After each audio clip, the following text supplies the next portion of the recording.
The principle of never let the truth stand in the way of a good story has always been true in Italy. And today I have such a great story for you, and again it's about Michelangelo and the way he started to work in the garden of the San Marco church in Cloister. His talent was noted at a very young age, and so, only 15 or 16 years old, he was allowed to start carving marble in this garden, which was in fact the first art academy in the world. It was founded by Lorenzo de Medici, who appointed Bertoldi di Giovanni as teacher.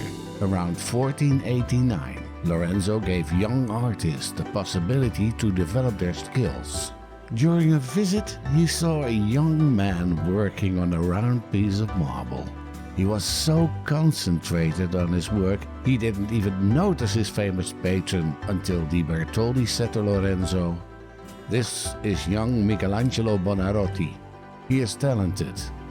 Michelangelo blushed, laid down hammer and chisel and made a clumsy reverence to Il Magnifico. "What are you making, young man?" Lorenzo asked. A faun, Messer de Medici, sir." He stumbled over his words. Lorenzo took a closer look and noticed the faun still had all his teeth. "Isn't the faun an old creature?" he asked. "How can he still have all his teeth?"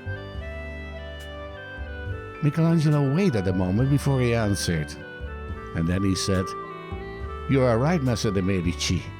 And he picked up his hammer and chisel, and with one well-placed blow, he tapped out 2 front teeth. Lorenzo was so impressed with that bold and precise action that within weeks, Michelangelo was taken under his wings, and he lived with the de Medici family until the untimely death of Lorenzo some 3 years later. During the Second World War, the marble faun was stolen by the Nazis, never to reappear again. The faun we now can see in the Uffizi is just a plaster cast of the original. In all honesty, we don't know if the story of the meeting in the garden of San Marco is true or not, but who cares? As the Italians always say, se non è vero, è ben trovato.